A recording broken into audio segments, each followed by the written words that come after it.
He is the greatest figure in history. His influence on the world could never be estimated. He's the only man to have died and risen from the dead, never to die again. He left this earth miraculously, having promised to return at a time set by God himself. He is, of course, Jesus of Nazareth, Yeshua HaNotzri HaMashiach, Jesus the Anointed One, or the Messiah. Now, he was sent to fulfill the ancient prophecies, and Judaism has long taught that every page in the Bible, every event in the Bible, every incident in the Bible is somehow relevant to the Messiah and his mission. He was there at the beginning of this age, and he shall be there at the end of this age. And one of his many names is Alpha and Omega, or Aleph Vatav, the beginning and the end. He is the most dynamic person in the history of this world. His goings forth have been from everlasting, said the prophet in wonder. Micah chapter 5 verse 2. The prophet's name, by the way, means who is like the Lord, a name of wonder and amazement. Now, a special blessing is given to those who study the prophecies regarding the Messiah, not only because he is the pivotal personage of all history, the focus of the entire Bible, but he is God's Son. And studying him is a way of giving honor to him. And to honor him is to honor the Father who sent him. John 5:23. Now, it's obvious that God would want us to recognize this person when he came. And that's why he gave so many prophecies concerning him, beginning with the broadest and simplest brushstroke. He seems like a figure surrounded in mist. Further details are given throughout 3,500 years of given prophecy, and the figure becomes gradually more and more distinct as he emerges out of the mist. This is incredibly exciting, and it's one of the most rewarding Bible studies that you can do. And best of all, there's a blessing in it. Now, reference to this figure appears very early on in Scripture, Genesis chapter 3, in fact. No sooner has Adam and Eve sinned by eating the fruit of the forbidden tree than God presents the remedy, telling us reams about the gracious nature of our God. Now, here's an important point. Simply put, there are two categories of messianic prophecies in the Old Testament, first coming prophecies and second coming prophecies. We will be looking only at first coming prophecies. Maybe at a later date we'll do second coming prophecies, but quite frankly, the way the world is shaping up at the moment, I don't think we're even going to get the time to do that. But maybe I'm wrong, and maybe we will. God decides. So we go on. Let's travel back then through time to the beginning and see the figure in the mist. Now we begin with Genesis, as I said, chapter 3. Now this prophecy was recorded over 1,400 years, 1,400 years before Christ, but it stretched back a further 2,600 years. In other words, it was a 4,000-year-old prophecy by the time of Christ. Today, it's 6,000 years old, and it's still being fulfilled in our midst. This is the prophecy, chapter 3, verse 15 of Genesis. And I will put enmity between thee, the Lord is speaking to the serpent and to Eve, and no doubt Adam was there too. I will put enmity between thee, the serpent, and the woman, and between thy seed, the serpent's seed, and the woman's seed. It shall bruise thy head, and thou shalt bruise his heel. The original sin of Adam and Eve in the garden had radically changed the peaceful situation, and something now became necessary, the work of a deliverer, to get them out of the hole that they'd got themselves into. Now, God's words reveal that there is enmity between the serpent and Eve, that this would extend to the seed of both, and eventually to a confrontation between the two seeds in which both would be injured, but would result in the deliverance of the earth and mankind from the curse of sin and death. Amen. Now note that no time scale is given. simply the promise of deliverance sometime. Bear that in mind. Also bear in mind that only God can deliver. Man couldn't get himself out of this hole. Only God can do it. Bear that in mind too. Now the term seed of the woman, it's an interesting term. It's unique and peculiar, as it is usual to speak, of course, of the seed of the man, not the woman.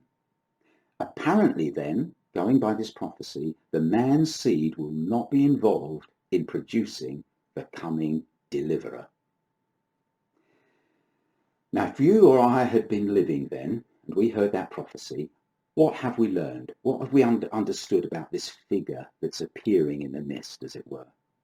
One, the Messiah will be human, because the seed of the woman is involved. Two, he will be God, because only God could get us out of this mess. Three, there's a hint of the virgin birth, because there's a woman's seed involved, but man is not mentioned. So there's just a hint of that.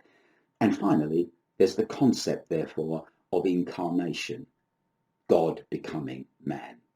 All of these things in this prophecy. But as you can see, they're very broad outlines of this figure that's to appear. Let's go on. Genesis chapter 4, verse 1, the next chapter. This is fascinating. Listen to this. Adam knew Eve, his wife, and she conceived and bare Cain and said, I have gotten a man, the Lord. Now that sounds pretty dramatic, pretty shocking in some way. I have gotten a man, the Lord.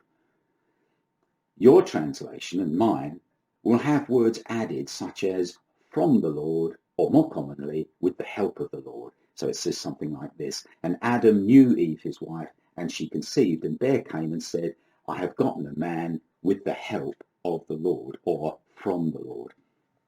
But the words from and with the help of are not in the original Hebrew. The Hebrew text clearly reads, I have gotten a man, Yahweh. The word, that the name used for the Lord there is his personal name, Yud He Vav He, which we pronounce Yahweh.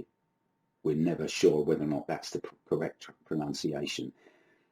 It's Kaniti Ish Et Yahweh. Kaniti, I have gotten, Ish, a man, Et Yahweh, the Lord. I have gotten a man, the Lord. Fascinating verse this is, you know. Now remember, Adam and Eve had some idea of the concept of the God-man, what we call the incarnation, and their faith and actions were based on the prophecy given earlier in the garden. That's all they understood, so they thought this child that had been born, this is the deliverer. God has sent him. This is God been born amongst us. Incredible. Eve's theology was, in fact, absolutely correct. When the deliverer did come, he was God made flesh. But her timing was well out. In fact, it was out by, 4,000 years. Because she hadn't been given a time scale in that prophecy in the garden. The Lord had just said that he would do it, and there was no time scale. And so her timing was well out. Now, she evidently, of course, quickly realized her error and named the next child Havel or Abel, which means vanity or breath, something of the moment, let's say. And she further learned, of course, the dreadful truth when Cain actually murdered his brother Abel. He certainly was not the deliverer. Now let's move on. The early patriarchs took the promise given to Adam and Eve very seriously, even with their great wickedness, which is interesting. They didn't say, like people do today, that there is no God or God is dead. They actually believed in God, and they expected this deliverer to come. They still believed in him, and their expectancy was so alert that it occasionally caused them to misidentify him, because they were looking everywhere for him, and so they occasionally misidentified him.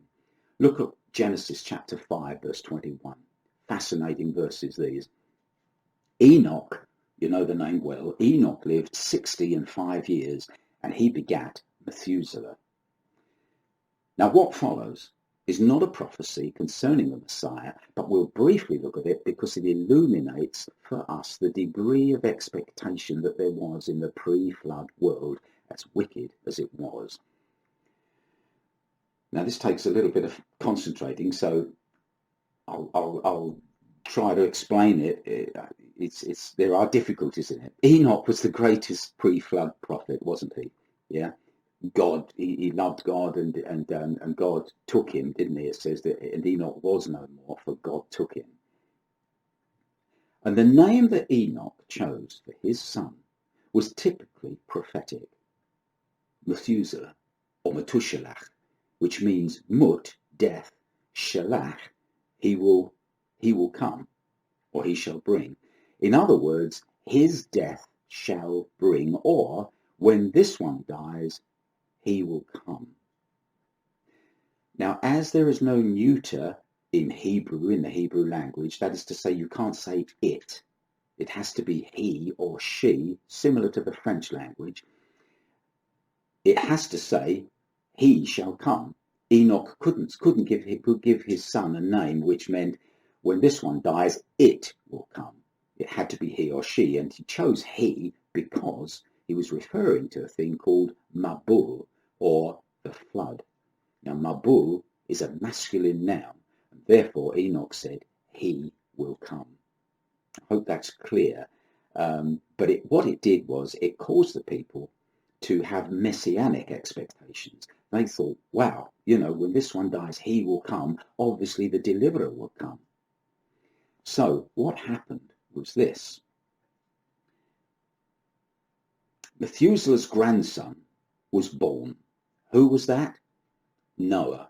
It goes on to say this. It says, they called his name Noach, or Noah, saying, this same shall comfort us concerning our work and the toil of our hands, because of the ground which the Lord hath cursed. This is from chapter 5, verse 29. Now, Noah means comfort or rest. But interestingly, see how they are bringing in the idea of the curse of the ground. They're obviously thinking back to Adam and Eve, the promise way back there that God had made, and their sin in the garden and the curse that came.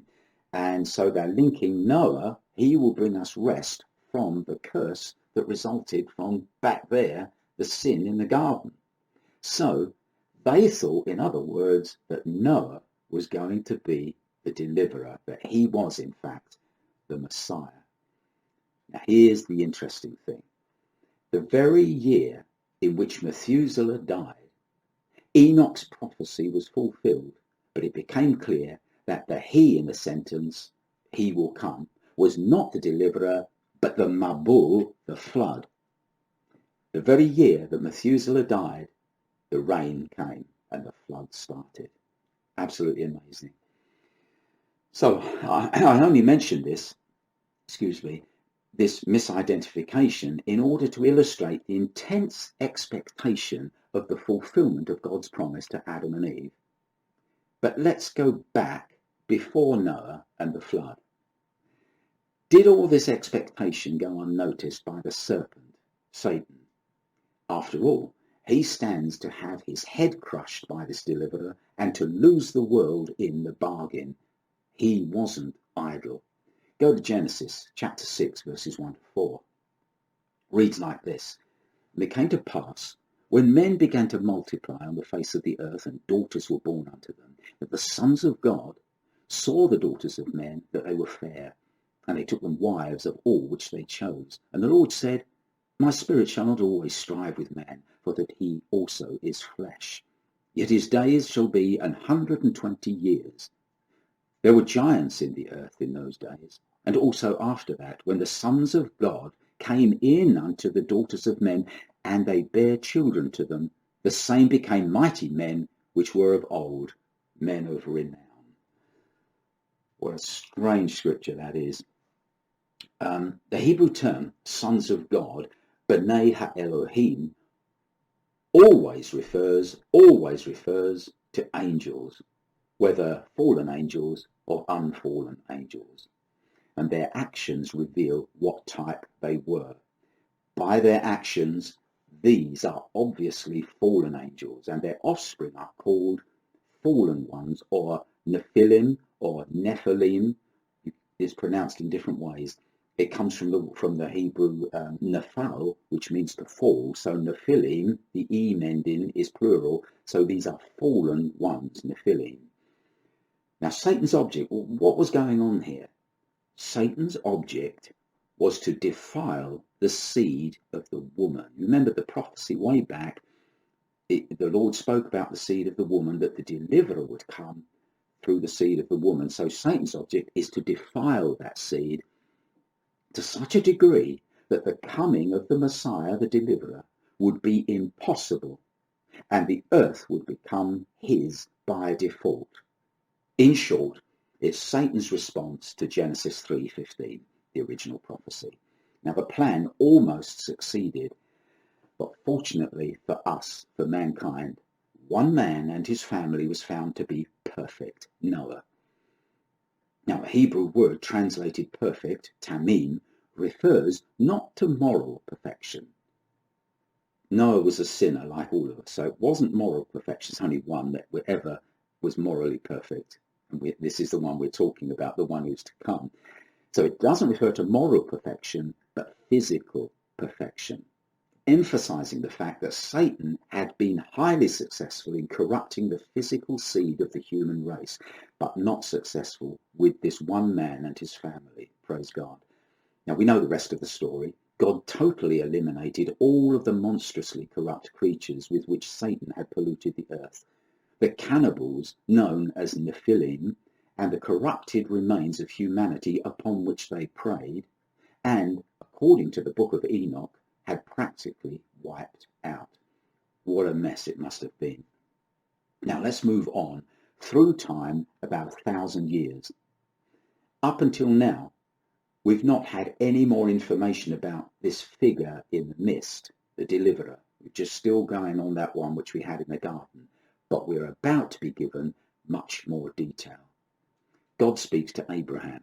Genesis 22 verses 17 to 18 says this: "But in blessing I will bless thee, and in multiplying I will multiply thy seed as the stars of heaven, and as the sand which is upon the seashore, and thy seed shall possess the gates of his enemies. And in thy seed shall all the nations of the earth be blessed, because thou hast obeyed my voice." Now, the term seed in the first two mentions in this verse is collective and refers to the entire nation that was to come from Abraham, of course the Jewish nation Israel. The final use, however, of the term is singular and refers to the deliverer, the Messiah. We know this from Galatians chapter 3 verse 16. Paul said, "Now to Abraham and his seed were the promises made. He saith not unto seeds as of many, but as of one, and to thy seed, which is Messiah, Christ, the deliverer." Now, Paul would have been repeating common Jewish teaching of the time. This is incredibly important information.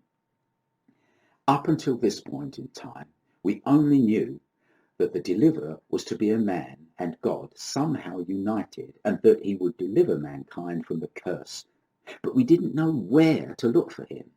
Any branch of humanity could be the one to produce him. But now the search is limited to Abraham's descendants, I should say. Now, Abraham has two sons, Ishmael and Isaac. He doesn't choose Ishmael. God chooses Isaac. Genesis chapter 17, verse 19. Now we know it's through Abraham, through Isaac. Now, Isaac has two sons, Jacob and Esau. God doesn't choose Esau, he chooses Jacob. Genesis 28, verse 13 following. Jacob is named Israel, and his 12 sons become the nation of Israel. In other words, the Messiah, the deliverer, will be an Israelite. This is incredibly important information, you know.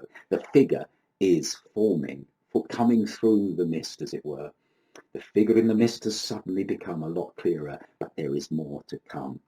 Now, we need to travel about 150 years into the future from this time to Abraham's grandson. Jacob blesses his sons before dying and says to his son Judah, remember he had 12 sons, and he speaks to his third eldest son, Judah, Genesis 49 verse 10, he says this: The scepter shall not depart from Judah, nor a lawgiver from between his feet, until Shiloh come, and unto him shall the gathering of the people be. Now, Judah will be the tribe to provide Israel's kings, and it will never lose that right to rule over the other 11 tribes, nor lose its tribal identity until Shiloh, someone named Shiloh, comes. Now, it's not really a name, it's more of a description, and the description is, the literal translation of Shiloh is, till he comes whose right it is. Now, I know that sounds complicated, but that's what the name means. He comes whose right it is. That is to say, the right to raise the scepter, referring again to the promised deliverer. When the Messiah arrives, Judah will lose its royal power, its right to rule. Therefore, his coming should be accompanied by that very event. And the scepter did, in fact, depart from Judah. In case you don't know when that was, I'll tell you. The Talmud tells us that about 40 years before the destruction of the temple in AD 70, the judicial power of the Sanhedrin was lost. In other words, in about AD 30, the scepter was removed and Judah lost its royal or legal power. And the Jews knew it themselves. Woe unto us, they said, for the scepter has been taken from Judah and the Messiah has not appeared. This was said in the very year AD 30 when they were rejecting Jesus, the Messiah. The Messiah, Shiloh, came. He should have been received, and he should have received the scepter of royalty, but he was rejected, and that scepter was removed from Judah. If the Messiah hasn't come, as Jews claim, then he cannot come, because not only has the scepter departed, but any candidate cannot prove that he descends from the tribe of Judah. All of the genealogical records of the tribes within the temple were destroyed with the temple, meaning that the Messiah, Shiloh, cannot come now because he could not be authenticated to be descended from Judah. God has, as it were, slammed the door shut. So mankind has been given a lot of valuable information. Let me give you a summary of Genesis. The promise of a God-man deliverer from the curse could be fulfilled through any branch of mankind. This was later reduced to that of the Jewish branch of humanity, and then again reduced to that of the tribe of Judah. The figure in the mist is growing distinctly clearer. Now, there are no prophecies directly concerning the Messiah in Exodus or Leviticus. In the next video, we'll jump straight into the book of Numbers.